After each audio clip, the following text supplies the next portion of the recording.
Existe uma dor muito particular que poucos falam abertamente. Não é a dor de um inimigo declarado. Não é a ferida de uma traição óbvia. É algo muito mais sutil, muito mais insidioso e infinitamente mais devastador. É a dor de ser odiado por aqueles que sorriem para você, de ser rejeitado por aqueles que dizem te amar, de ser sabotado por aqueles que deveriam te proteger. E o mais doloroso de tudo é que muitas vezes você nem sabe que está acontecendo. Meu nome é Rabi Moshe e durante mais de 30 anos tenho aconselhado famílias judaicas através de conflitos, traições e situações que parecem impossíveis de resolver. E se há algo que aprendi nessas 3 décadas, é isto: o ódio que não se vê é o mais perigoso de todos. Porque quando você não reconhece o ódio direcionado a você, não pode se proteger dele. Você continua confiando. Você continua se abrindo. Você continua dando oportunidades para que machuquem você repetidamente. E o pior é que esse ódio muitas vezes vem das pessoas mais próximas. Sua família, seus amigos íntimos, as pessoas em quem você confiaria a sua vida. A tradição judaica nos ensina algo profundo sobre a natureza humana. No Talmud está escrito: Sinat Shinam, ódio sem causa, é um dos pecados mais graves. Foi o ódio gratuito entre os próprios judeus que causou a destruição do segundo templo em Jerusalém. Nossos sábios entendiam que o ódio não precisa de razão lógica. Ele pode existir nas sombras, alimentado pela inveja, pelo ressentimento, pela comparação, pelo ciúme. E muitas vezes, as próprias pessoas que te odeiam nem percebem a profundidade do que sentem. Elas racionalizam, elas justificam. Elas se convencem de que suas ações são motivadas por preocupação, por amor duro, por querer o seu bem. Mas a verdade que vibra no nível espiritual, é muito diferente. Hoje, vou compartilhar com você 10 sinais específicos, 10 padrões de comportamento que revelam quando alguém te odeia, mesmo que nunca admitam isso, mesmo que nem tenham plena consciência disso. Estes não são sinais óbvios. Não estou falando de pessoas que gritam com você ou te agridem abertamente. Estou falando de algo muito mais sutil, muito mais perigoso, muito mais comum. E vou te ensinar não apenas a identificar esses sinais, mas também o que fazer quando os reconhecer, como se proteger, como responder de acordo com a sabedoria da Torá e da tradição cabalística, porque você merece saber a verdade. Você merece proteger sua energia, sua paz mental, sua neshama, sua alma, daqueles que querem prejudicá-lo. Antes de começarmos, quero que você faça algo comigo. Respire fundo e reconheça esta verdade. Identificar o ódio oculto não é paranoia, é sabedoria, é discernimento, é uma forma sagrada de autopreservação. O rei Salomão, o mais sábio de todos os homens, escreveu no livro de Provérbios: sobre tudo o que se deve guardar, guarda o teu coração, porque dele procedem as fontes da vida. Guardar seu coração não significa se fechar ao amor.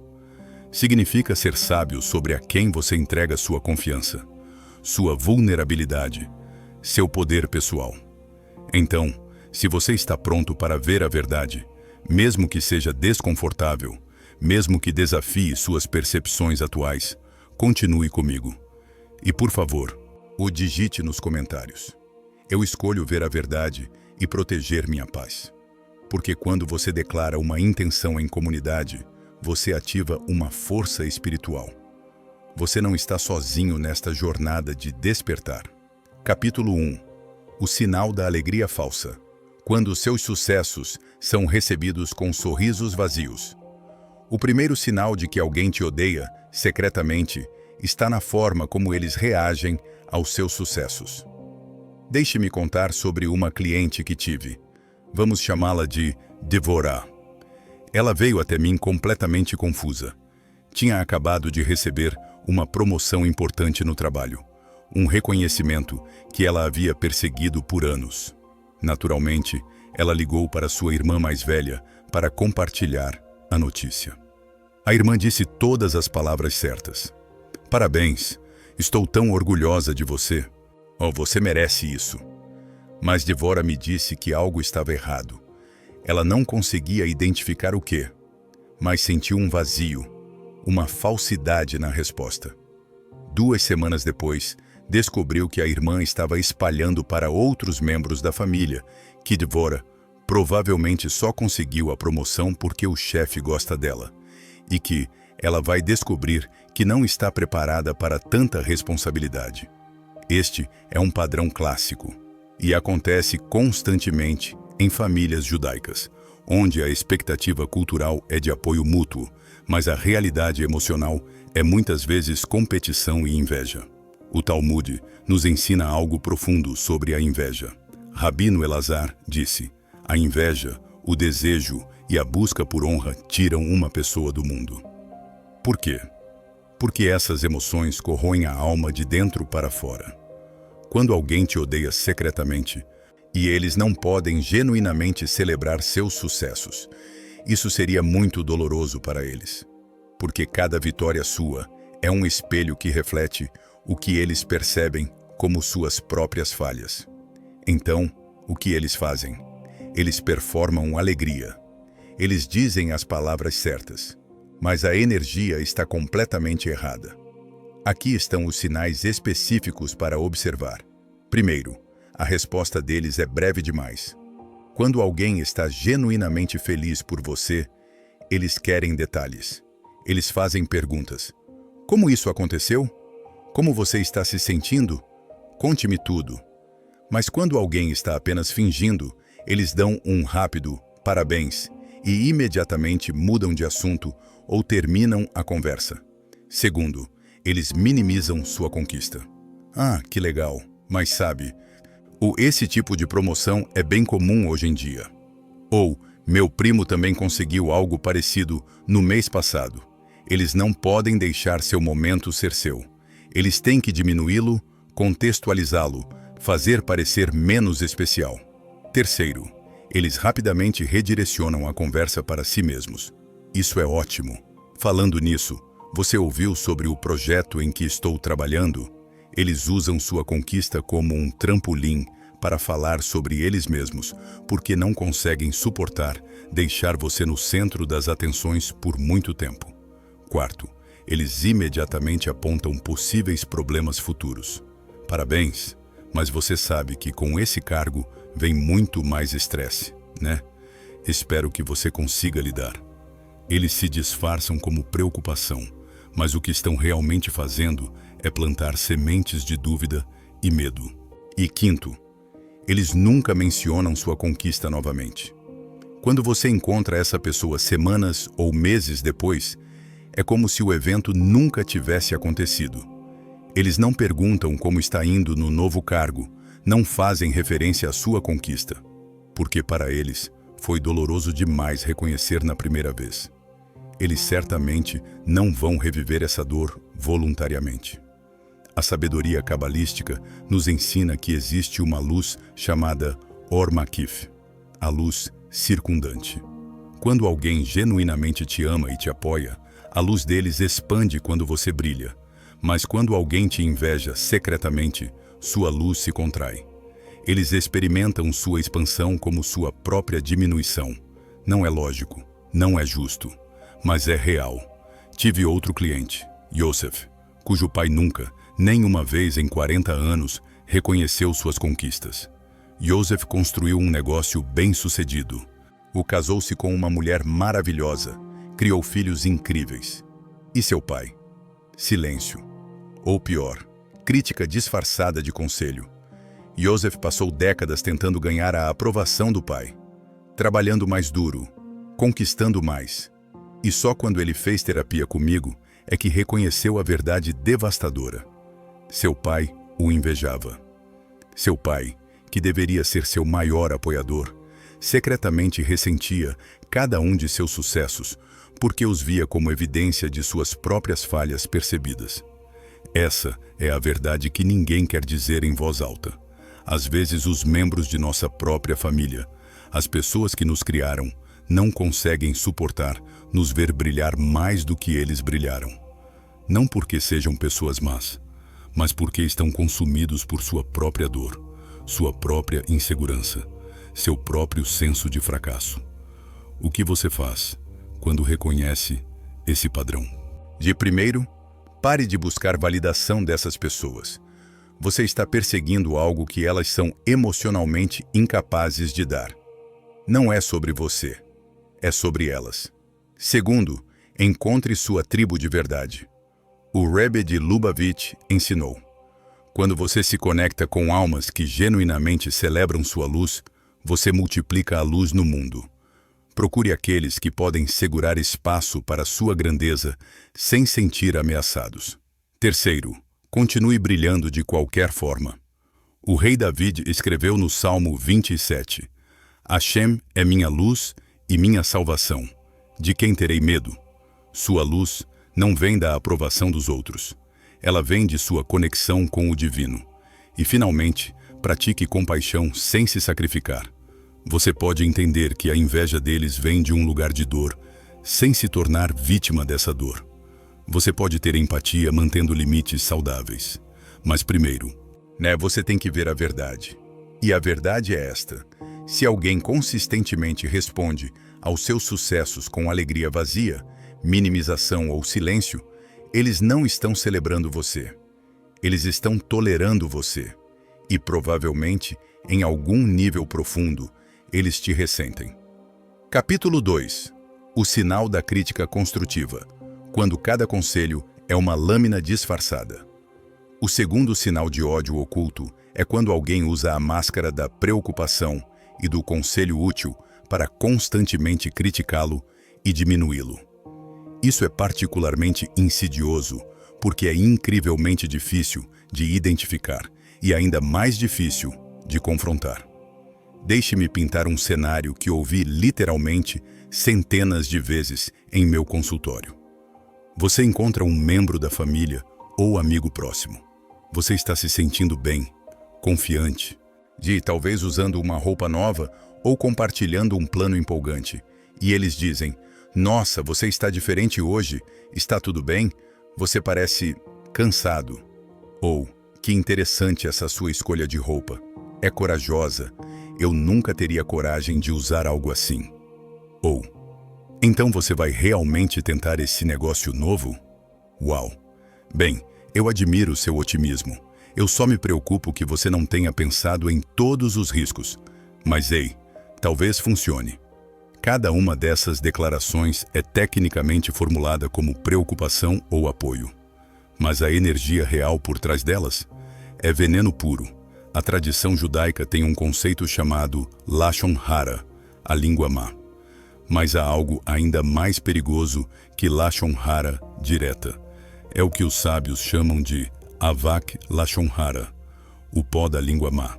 É quando alguém não diz nada tecnicamente falso ou abertamente cruel, mas planta dúvida, insegurança, medo. Eles deixam você se sentindo pior consigo mesmo, mas de uma forma que você não pode apontar ou defender-se facilmente. Rabino Israel Meir Kagan, conhecido como o Shofetz Chaim, dedicou sua vida a ensinar sobre o poder destrutivo da fala. Ele disse algo profundo. Às vezes, as palavras mais prejudiciais são aquelas ditas com um sorriso. Então, como você identifica esse padrão? Primeiro sinal: eles consistentemente apontam falhas que você não pediu para ouvir. Você não pediu feedback sobre sua aparência, sua decisão de carreira, suas escolhas parentais. Mas eles oferecem de qualquer maneira, sempre embrulhado como só querendo ajudar. Segundo sinal: suas observações sempre focam em suas inseguranças conhecidas. Eles sabem exatamente onde você é vulnerável, e é precisamente aí que miram. Se você está inseguro sobre seu peso, eles fazem comentários preocupados sobre sua saúde. Se você está ansioso sobre suas habilidades profissionais, eles questionam suas decisões de carreira. Terceiro sinal: eles nunca têm nada completamente positivo para dizer. Mesmo quando dão um elogio, está sempre acoplado com uma crítica. Você está ótimo hoje. Quarto sinal: eles comparam você desfavoravelmente com outros. Sua prima Rachel também começou um negócio. E olha como ela está indo bem. Talvez você devesse pedir conselhos a ela. A mensagem subliminar é clara. Você não está medindo a altura. Quinto sinal: quando você expressa que os comentários deles são dolorosos, eles se fazem de vítima. Uau, eu estava só tentando ajudar. E desculpe por me importar. Agora você é o ingrato, a pessoa sensível demais. Eles inverteram completamente a situação. Tive uma cliente, Miriam, cuja sogra fazia isso há anos. Cada roupa que Miriam usava era uma escolha interessante. Cada decisão parental era questionada com: bem, não é como fazíamos na minha época, mas você sabe melhor. Cada refeição que ela preparava era recebida com: está delicioso, quase tão bom quanto a versão da minha mãe. Miriam veio até mim completamente esgotada. Sou eu? Ela perguntou. Sou eu que sou sensível demais? Ela nunca diz nada abertamente cruel. E aqui está a coisa. É exatamente assim que esse tipo de ódio funciona. É negável, é sutil. E por causa disso você começa a questionar sua própria percepção. A Torá nos dá uma instrução clara em Levítico: não aborrecerás teu irmão em teu coração. Nossos sábios explicam que isso significa que se alguém está te machucando, você tem a obrigação de abordar isso diretamente. Mas e se eles negam? E se eles te fazem sentir louco por até trazer à tona? A resposta vem de um ensinamento profundo do Baal Shem Tov, o fundador do chassidismo. Ele disse: confie em seus sentimentos, sua neshama, sua alma, sabe a verdade mesmo quando sua mente está confusa. Se você consistentemente se sente pior depois de interagir com alguém, mesmo que não consiga identificar nada especificamente cruel que eles disseram, confie nesse sentimento. Sua alma está captando a energia real por trás das palavras. Então, o que você faz? Primeiro, estabeleça limites claros. E da próxima vez que eles oferecerem conselho não solicitado, diga calmamente: obrigado pela sua preocupação, mas não pedi feedback sobre isso. E mude de assunto ou termine a conversa. Segundo, pare de explicar suas decisões para eles. Quanto menos informações eles têm sobre sua vida, menos munição têm. Você não deve a ninguém acesso total aos seus pensamentos, planos e inseguranças. Terceiro, documente os padrões. Comece a anotar e talvez até anotar os comentários que eles fazem. Quando você vê o padrão escrito, fica muito mais difícil negar para si mesmo.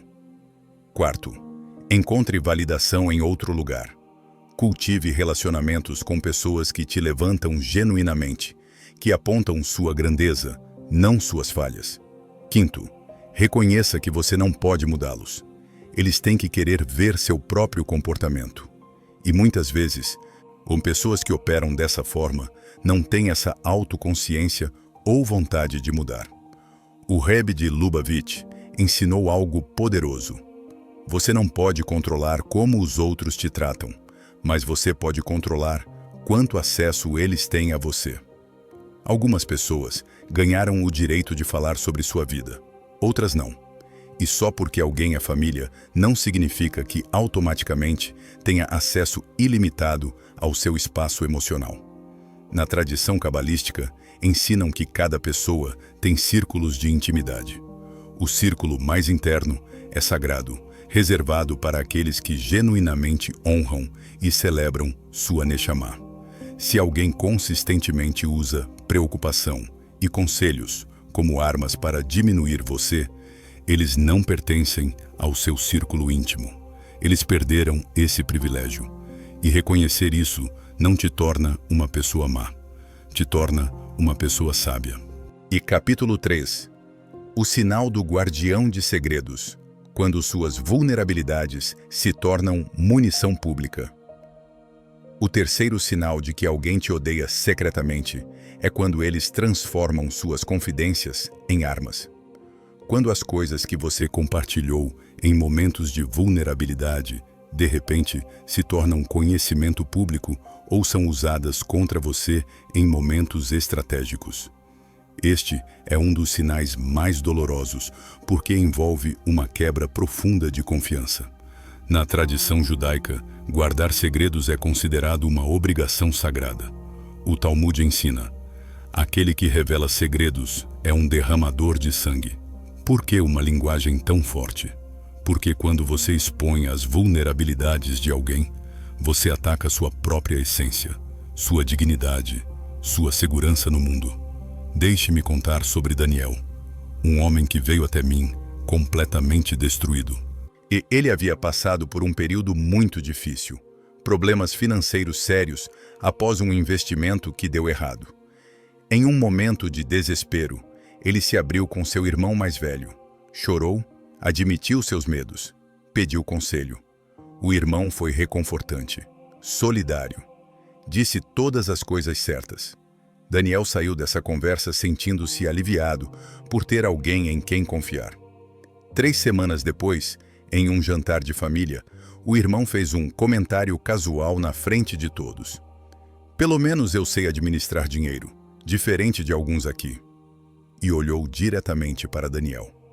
Mais tarde, quando Daniel confrontou o irmão, ele negou qualquer má intenção. Era só uma piada. Você está sendo sensível demais. Mas o dano estava feito. A vulnerabilidade de Daniel havia sido transformada em humilhação pública. Este é um padrão que vejo constantemente. E é particularmente prevalente em famílias onde há competição subjacente e inveja não resolvida. Aqui estão os sinais específicos para observar. Primeiro, informações que você compartilhou em particular, de repente, são conhecimento comum na família ou no círculo social.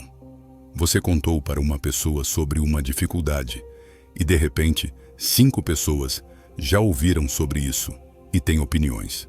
Segundo, seus segredos são revelados de forma acidental. Ops, eu não deveria ter mencionado isso. Pensei que todos já soubessem. Mas você sabe que não foi acidente. Foi estratégico. Terceiro, eles usam suas vulnerabilidades como piadas.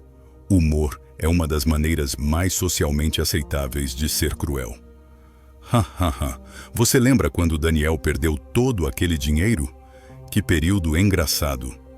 Não é engraçado, é humilhante. Mas se você protesta, você é sem senso de humor.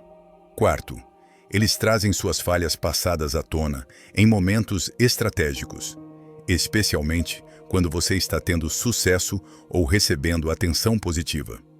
Estou tão orgulhosa de você agora, especialmente depois de, você sabe, aquele período difícil.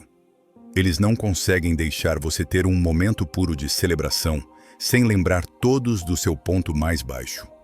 Quinto, eles compartilham suas informações como forma de pedir conselho de outros. Estou tão preocupada com meu irmão. Ele está passando por uns problemas financeiros sérios. O que você acha que eu deveria fazer?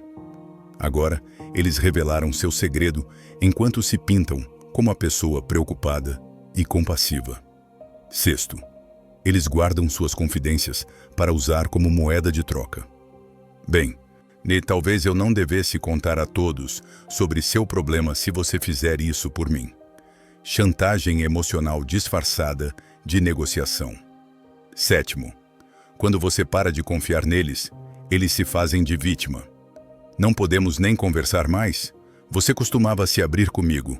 O que aconteceu? O que aconteceu é que você aprendeu que eles não são seguros.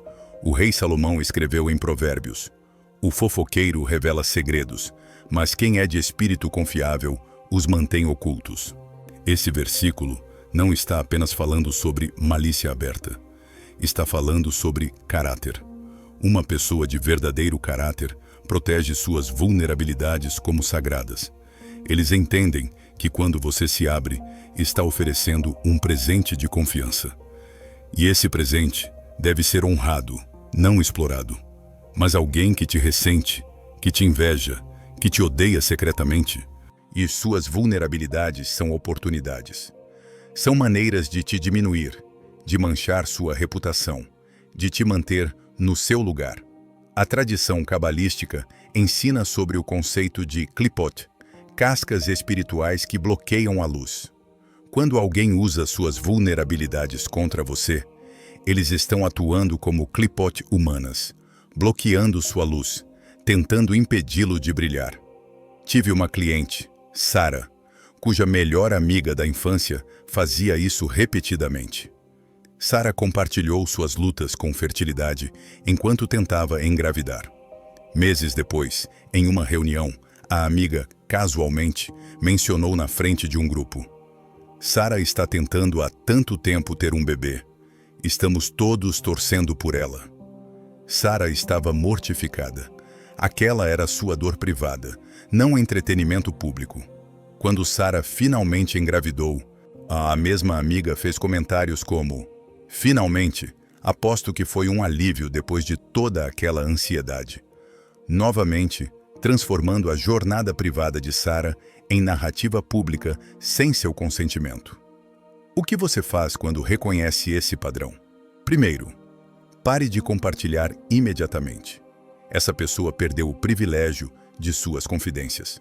Você não precisa fazer um anúncio dramático. Simplesmente pare de se abrir. Segundo, seja vago quando eles perguntarem sobre sua vida. Como estão as coisas? Tudo bem, obrigado. E mude de assunto. Você não deve a ninguém acesso aos detalhes de sua vida, especialmente não a alguém que provou ser inseguro. Terceiro, se eles confrontarem você sobre a mudança, seja honesto, mas firme.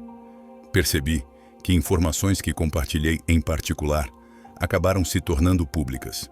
Bom, então agora estou sendo mais cuidadoso sobre o que compartilho.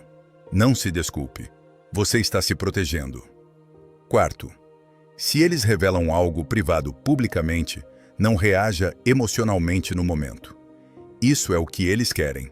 Mais tarde, em particular, diga firmemente: o que você fez não foi ok. Aquilo era minha informação privada para compartilhar, não sua. E então, reduza ainda mais sua confiança. Quinto, encontre confidentes verdadeiramente confiáveis. Todo mundo precisa de alguém para se abrir, mas seja estratégico sobre quem ganha esse acesso. Procure por pessoas que demonstraram consistentemente que são cofres seguros. Sexto, reconheça que isso não é sobre você. Pessoas que fazem isso têm profundas inseguranças e necessidade de controle. Elas usam informações como poder porque se sentem impotentes em suas próprias vidas. O Baal Shem Tov ensinou: a língua não tem ossos, mas pode quebrar ossos. Quando alguém abusa de suas confidências, eles estão quebrando algo sagrado. A confiança que é o fundamento de qualquer relacionamento real. E aqui está uma verdade difícil que preciso compartilhar com você. Às vezes, essa pessoa é sua mãe, ou seu pai, ou seu irmão, ou seu cônjuge. Só porque alguém tem um título de família, não significa que automaticamente mereça sua vulnerabilidade total. A confiança deve ser ganhada e mantida, não assumida com base em biologia. Na tradição judaica, temos um conceito chamado Hidur Pnei Zaken, honrar os anciãos, incluindo pais. Mas os sábios também reconhecem que honra não significa permitir abuso. Você pode honrar o papel de alguém mantendo limites saudáveis. Se alguém em sua vida consistentemente transforma suas vulnerabilidades em munição, eles estão te dizendo quem são. Acredite neles e proteja-se adequadamente. Capítulo 4. O sinal da comparação constante.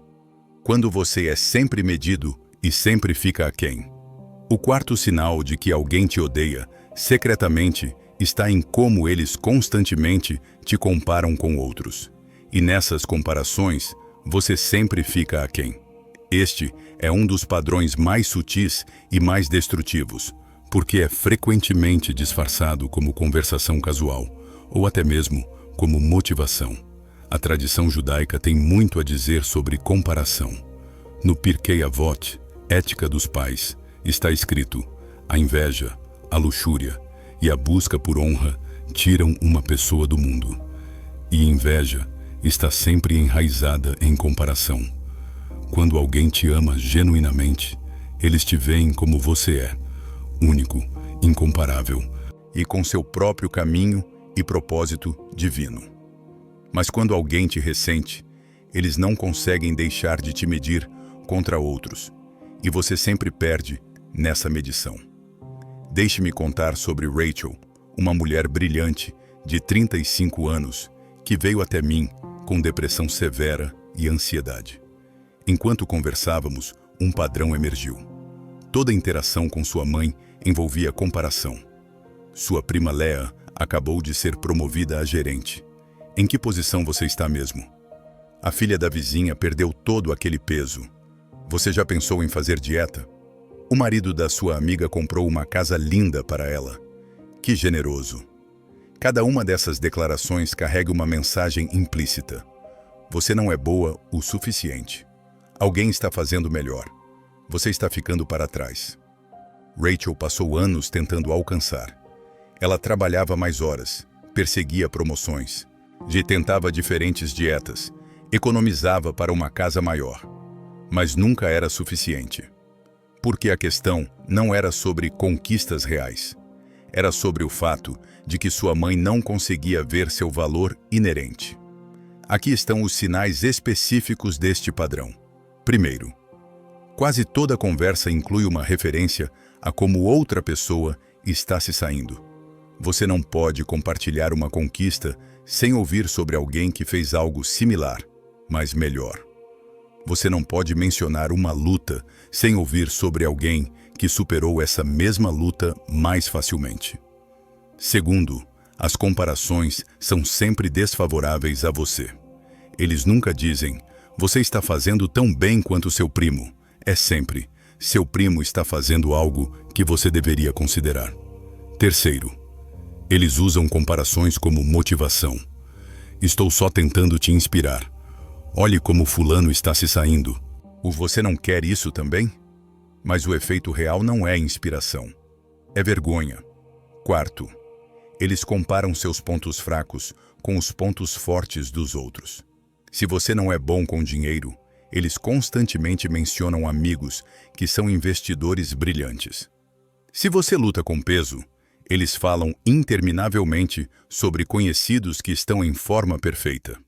Quinto, quando você pede para eles pararem, eles dizem que você está sendo sensível demais. Não posso nem mencionar outras pessoas. Você quer viver em uma bolha? Eles transformam seu pedido legítimo de respeito em uma falha de caráter sua. Sexto, as comparações aumentam quando você está se saindo bem. Quando você finalmente consegue uma vitória, eles imediatamente mudam o foco para alguém que conseguiu uma vitória maior. Você nunca pode simplesmente desfrutar de um momento de sucesso. E sétimo, eles usam membros da família como o padrão impossível. Seu irmão nunca teve esses problemas. Sua irmã sabia exatamente o que queria à sua idade. Eles transformam sua família em uma fonte de inadequação constante.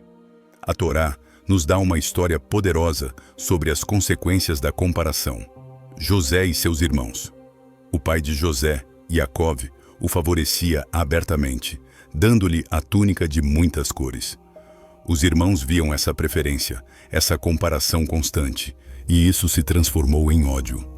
Ódio tão profundo que eles venderam o próprio irmão como escravo. Nossos sábios usam essa história para ensinar sobre os perigos da comparação na família. Quando você constantemente coloca um filho contra outro, um irmão contra outro, você está plantando sementes de ressentimento que podem durar gerações. Mas aqui está o que muitas pessoas não percebem. Quando alguém constantemente te compara desfavoravelmente com outros, o problema não é você. O problema é a lente através da qual eles te veem. O Baal Shem Tov ensinou algo profundo. Toda alma foi criada para cumprir um propósito único que nenhuma outra alma pode cumprir. Comparar uma alma com outra é como comparar o sol com a lua e perguntar por que a lua não é mais brilhante. Cada pessoa tem seu próprio tikkun, sua própria correção espiritual a fazer neste mundo. Seu caminho não é o caminho de mais ninguém. E alguém que genuinamente te ama entende isso e celebra seu caminho único. Mas alguém que te odeia secretamente, eles não conseguem ver sua singularidade como força. Eles veem como deficiência. E eles usam comparação como uma ferramenta para te manter se sentindo menor, para te manter perseguindo uma versão de sucesso que nunca vai satisfazê-los. Tive um cliente, Avi, cujo pai passou a vida inteira comparando-o com seu irmão mais velho. Por que você não pode ser mais como seu irmão? Isso se tornou o refrão de sua infância. O irmão era atlético, Avi era artístico. O irmão era extrovertido, Avi era pensativo. O irmão seguiu o negócio da família. Avi se tornou professor. Cada escolha que Avi fez foi recebida com decepção e comparação. Seu irmão está ganhando 6 dígitos. O que professores ganham mesmo? Seu irmão me deu 3 netos. Quando você vai se casar? Avi veio até mim aos 45 anos, tendo passado a vida inteira tentando provar seu valor para um pai que estava determinado a não vê-lo. E só através de trabalho profundo ele reconheceu. Seu pai não conseguia amá-lo como ele era, porque Avi representava tudo que o pai não era: criativo, sensível, intelectual. E o pai ressentia isso. O que você faz quando reconhece esse padrão? Primeiro, recuse-se a participar das comparações. Quando alguém diz, fulano fez X, você responde, que bom para ele. E não diga mais nada. Não se justifique. Não se defenda. Não explique por que seu caminho é diferente. Simplesmente, recuse-se a jogar o jogo. Segundo, estabeleça um limite verbal. Notei que frequentemente você compara minha vida com a de outras pessoas. Isso não me serve. Por favor, pare. Diga isso calmamente, firmemente, sem raiva. E se eles continuarem, reduza o contato. Terceiro, pare de compartilhar seus sucessos com essa pessoa. Se toda vitória é recebida com "mas fulano fez melhor", por que você continua oferecendo suas vitórias a alguém que as diminui? Guarde suas boas notícias para pessoas que podem verdadeiramente celebrá-las. Quarto, construa uma narrativa interna forte sobre seu próprio valor. Isso geralmente requer trabalho terapêutico ou espiritual profundo. Você precisa internalizar que seu valor não é relativo a mais ninguém. Você é um filho ou filha do Criador, feito à imagem divina, com um propósito único que só você pode cumprir. Quinto, considere seriamente limitar contato. Se alguém em sua vida só consegue se relacionar com você através de comparação, o relacionamento não está servindo ao seu crescimento espiritual ou bem-estar emocional. Você pode amar alguém de longe. Sexto, encontre um mentor ou comunidade que te veja claramente. E procure relacionamentos onde você é valorizado por quem você é, não medido pelo que você alcançou em relação aos outros. A tradição cabalística ensina que cada alma tem uma Shoresh Neshama, uma raiz da alma que é totalmente única. Você não é uma versão inferior de outra pessoa. Você é uma expressão única do divino. Quando alguém não consegue ver isso, quando eles insistem em te medir e te achar insuficiente, eles estão revelando sua própria cegueira espiritual. Não é seu trabalho curá-los dessa cegueira. É seu trabalho proteger sua própria luz. O Rebbe de Lubavitch disse algo poderoso. Se você está constantemente olhando para a estrada de outra pessoa, você não está andando na sua. Pare de deixar outras pessoas te tirar de sua própria jornada sagrada. De capítulo 5. O sinal da sabotagem sutil, quando seus esforços são minados por acaso. O quinto sinal de que alguém te odeia secretamente é quando eles consistentemente sabotam seus esforços. mas sempre de maneiras que podem ser disfarçadas como acidente, mal-entendido ou até ajuda. Este é talvez o mais gaslighting de todos os padrões, porque quando você tenta apontar o que está acontecendo, você parece paranoico ou ingrato.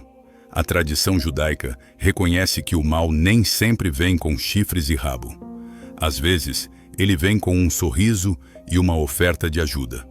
O Talmud nos adverte: cuidado com aqueles cujos lábios gotejam mel, mas cujos corações abrigam veneno. Deixe-me contar sobre Leah, uma jovem empreendedora que estava lançando seu primeiro negócio. Sua cunhada ofereceu ajuda repetidamente. Ela se voluntariou para ajudar com mídia social e para conectar Leah com contatos, para revisar materiais de marketing. Leah ficou grata. Finalmente, alguém na família apoiando seu sonho. Mas então coisas estranhas começaram a acontecer. O post de mídia social que a cunhada criou tinha um erro no link, direcionando clientes em potencial para um concorrente. Ups! Meu erro! A reunião que a cunhada configurou com seu contato importante, ela deu a Leah a hora errada, fazendo-a perder completamente. Ah, não! Confundiu os fusos horários. Os materiais de marketing que ela revisou? Ela esqueceu de mencionar vários erros até depois que tinham sido impressos. Pensei que você ia revisar de novo antes de imprimir. Cada incidente isoladamente poderia ser um erro honesto, mas juntos formavam um padrão claro de sabotagem. Quando Leah finalmente confrontou a cunhada, ela ficou devastada. Oh, como você pode pensar isso de mim? Eu estava tentando ajudar. Claramente, você não está pronta para um negócio se não consegue nem lidar com alguns erros honestos.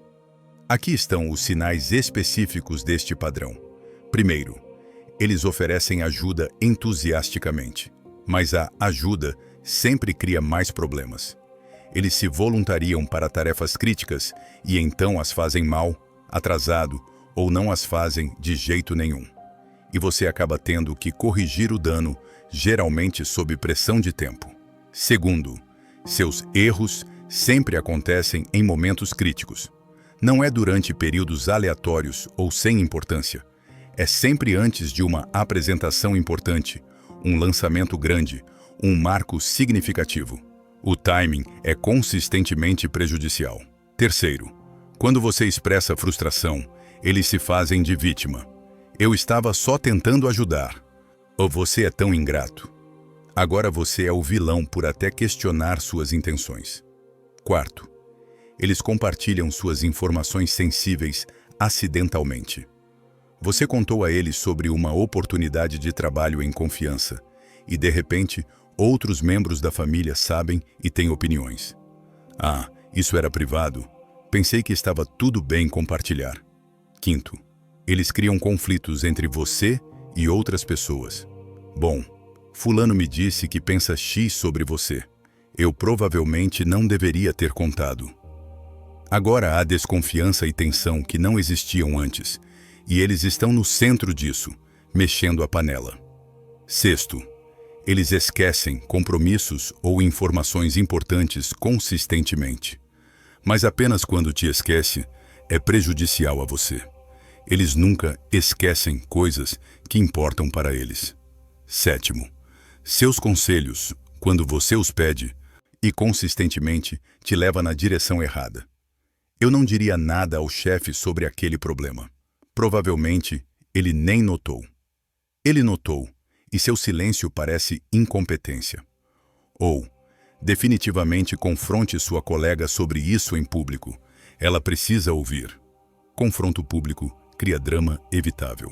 Oitavo, quando suas táticas não funcionam para derrubá-lo, eles mudam para falsa preocupação.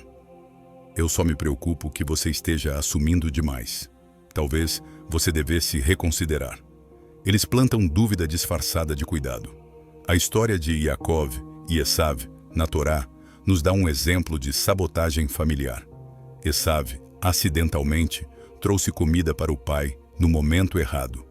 Ele, por acaso, chegou atrasado em momentos críticos. Nossos sábios ensinam que nem tudo foi coincidência. Muito foi estratégico, mas negável. E aqui está o que torna isso tão difícil. Quando você está no meio disso, você quer acreditar que é só azar, que é só uma série de mal-entendidos honestos. Porque reconhecer a verdade, que alguém que sorri para você está ativamente trabalhando para te prejudicar, é devastador. Tive um cliente, Moshe, cujo sócio de negócios, que também era seu primo, fez isso por anos. Arquivos importantes desapareciam do sistema de Moshe. Reuniões com clientes eram agendadas e então esquecidas pelo primo. Informações financeiras cruciais estavam sempre atrasadas, sendo compartilhadas. Moshe continuava dando o benefício da dúvida. Ele é desorganizado, ele não faz por mal. Até que Moshe perdeu um contrato enorme, porque o primo esqueceu de encaminhar um e-mail crítico de um cliente. E então, semanas depois, Moshe descobriu que o primo havia secretamente feito proposta para o mesmo cliente, oferecendo serviços similares. Não foi desorganização, foi sabotagem deliberada. E quando Moshe finalmente confrontou, o primo reverteu completamente. Você sempre me culpa por tudo. Eu trabalho duro. Se você não pode ter sucesso, não é minha culpa. O que você faz quando reconhece esse padrão? Primeiro, pare de aceitar ajuda dessa pessoa imediatamente. Não importa quão insistentemente eles ofereçam, educadamente, decline. Obrigado, mas tenho isso coberto. Você não precisa explicar. Segundo, documente tudo, especialmente se essa pessoa está em um papel profissional ou tem acesso a coisas importantes em sua vida. Mantenha registros de conversas, e-mails, incidentes. Padrões ficam inegáveis quando escritos. Terceiro, não compartilhe planos ou informações sensíveis. Quanto menos eles sabem sobre seus projetos, menos oportunidades têm de sabotá-los. Mantenha seus cartões perto do peito. Quarto, se você deve trabalhar com eles, crie sistemas à prova de falhas. Copiar outras pessoas em e-mails importantes. Ter backup de arquivos críticos. Verificar 2 vezes prazos e compromissos. Essencialmente, assuma que a ajuda deles não virá e planeje adequadamente. Quinto, confie em seus instintos sobre padrões. Se os erros de alguém consistentemente te prejudicam, não é paranoia reconhecer isso. É sabedoria. Sexto, quando você os confronta, se escolher fazer isso, seja específico e calmo. Notei um padrão onde suas ações, intencionais ou não, têm me prejudicado. Então, vou seguir em frente, assumindo responsabilidade total por minhas próprias tarefas. Não acuse, apenas estabeleça limites. Sétimo, prepare-se para que eles espalhem narrativas negativas sobre você. Quando você para de ser uma vítima fácil, pessoas assim frequentemente mudam para assassinato de reputação. Moshe ficou tão paranoico, ele não confia em ninguém agora. Deixe-os falar. Pessoas sábias verão a verdade. Oitavo, se possível, corte laços completamente. Se essa pessoa é um colega de trabalho ou conhecido, distância é sua amiga. Se é família ou uma situação obrigatória, minimize contato e mantenha interações superficiais. O Rebbe de Lubavitch ensinou: nem todo sorriso é amigável e nem toda crítica é hostil. Aprenda a discernir a energia por trás das ações, e não apenas as ações em si. A tradição cabalística nos ensina sobre Ayin Hara, o olho mau. Isso não é superstição, é o reconhecimento de que a inveja e malícia de outra pessoa cria uma energia real que pode bloquear seus sucessos. Quando alguém está consistentemente sabotando você, eles são uma expressão de Ayin Hara em sua vida. E a resposta tradicional para Ayin Hara não é confronto direto, é proteção. Você se protege limitando a exposição deles à sua vida e aos seus planos. Há uma história chassídica sobre um homem que continuava tendo negócios que falhavam. Ele foi ao Rebbe e perguntou por uma bênção. O Rebbe perguntou: Quem sabe sobre seus negócios antes de você lançá-los? O homem listou várias pessoas, incluindo um cunhado. O Rebbe disse: pare de contar a seu cunhado. O homem ficou confuso, mas obedeceu. O seu próximo negócio prosperou. Mais tarde, o Rebbe explicou: seu cunhado te invejava profundamente. Suas palavras de incentivo carregavam energia negativa que bloqueava seus sucessos. Ao parar de contar a ele, você removeu a influência dessa energia. Esta não é magia, é psicologia espiritual. Quando você remove excesso de pessoas que te sabotam, você remove uma fonte significativa de bloqueio e resistência em sua vida. Você merece ter pessoas ao seu redor que genuinamente querem seu sucesso. E parte de amadurecer espiritualmente é reconhecer quando alguém não é essa pessoa. Não importa quão convincentemente eles finjam ser. Capítulo 6. O sinal da gaslighting emocional. Quando sua realidade é constantemente questionada. O sexto sinal de que alguém te odeia secretamente é quando eles consistentemente invalidam suas percepções, os sentimentos e experiências, ao ponto de você começar a questionar sua própria sanidade. Isso é conhecido como gaslighting e é uma das formas mais insidiosas de abuso emocional. Na tradição judaica, a verdade não é apenas um valor. É um dos pilares sobre os quais o mundo se sustenta. O Talmud ensina. Rav Shimon diz: o mundo se sustenta em três coisas: din, justiça, emet, verdade, e shalom, paz. Quando alguém consistentemente distorce a verdade para te fazer duvidar de si mesmo, eles estão atacando um dos fundamentos de sua estabilidade no mundo. Deixe-me compartilhar sobre Débora, uma mulher de 50 anos que veio até mim convencida de que estava enlouquecendo. Ela descreveu incidentes onde seu marido fazia coisas, perdia compromissos importantes, fazia comentários cruéis e esquecia promessas. E depois negava completamente que haviam acontecido. Eu nunca disse isso, você está inventando coisas. Eu não perdi o aniversário do seu pai, você me deu a data errada. Eu te contei sobre o jantar ser cancelado. Você só não estava prestando atenção. Débora começou a gravar conversas secretamente porque não confiava mais em suas próprias memórias. E as gravações confirmaram. Ela estava certa. Ele estava mentindo. Mas por quê? Através de trabalho terapêutico profundo, a verdade emergiu. O marido se ressentia profundamente do sucesso profissional de Débora. Ela ganhava mais, recebia mais reconhecimento, tinha mais respeito em suas respectivas áreas. E ele lidava com essa ferida em seu ego, fazendo-a questionar sua competência, percepção e até sanidade. Se ele pudesse fazer ela se sentir confusa e instável, e ele se sentia mais poderoso. Aqui estão os sinais específicos de gaslighting. Primeiro, eles negam veementemente coisas que você sabe que aconteceram. Não é confusão ou esquecimento. É negação direta e confiante de eventos que você vivenciou claramente. Isso nunca aconteceu. Você está delirando.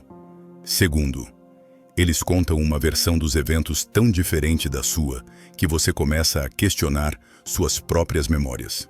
Não, o que realmente aconteceu foi...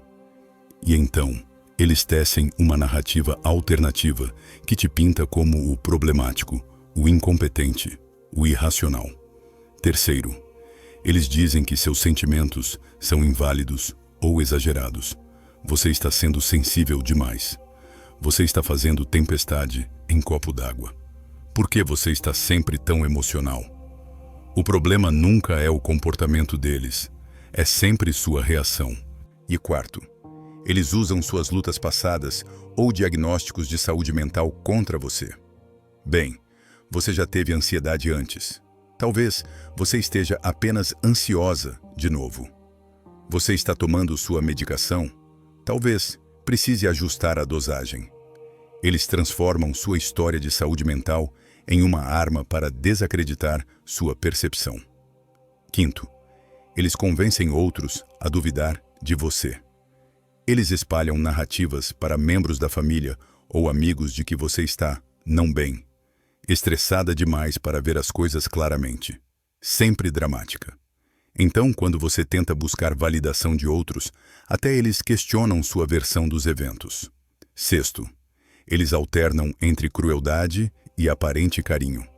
Logo após um incidente de gaslighting, eles são excepcionalmente doces, e fazendo você questionar se o incidente cruel realmente aconteceu ou foi tão ruim quanto você pensou. Sétimo, você se vê constantemente se justificando, explicando, defendendo sua percepção da realidade. Você se sente louca. Você para de confiar em si mesma. Você busca validação externa constante porque não acredita mais em seu próprio julgamento. Oitavo, eles fazem você acreditar que você é a fonte de todos os problemas no relacionamento. Se você pudesse apenas ser menos sensível, menos emocional, menos dramática, menos necessitada, tudo ficaria bem. A culpa está sempre em você, nunca neles. A Torá nos conta na história de Yaakov e Labã.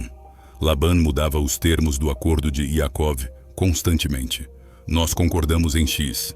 Não, nunca dissemos isso. Era Y. Yaakov poderia ter enlouquecido, tentando entender o que era real. Mas ele se manteve firme em sua própria verdade. Ele documentou, através de marcações no gado.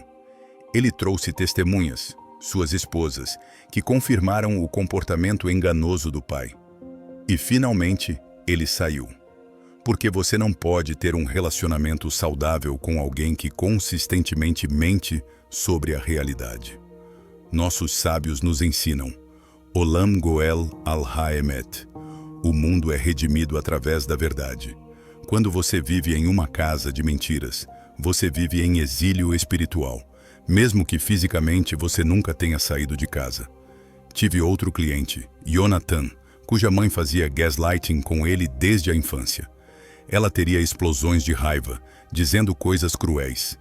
E então, horas depois, negaria completamente. Eu nunca disse isso. Você é tão sensível. Ou, eu disse aquilo. Mas você me mal interpretou completamente. Jonathan cresceu, achando que tinha memória ruim, que era emocionalmente instável, que não podia confiar em suas próprias percepções.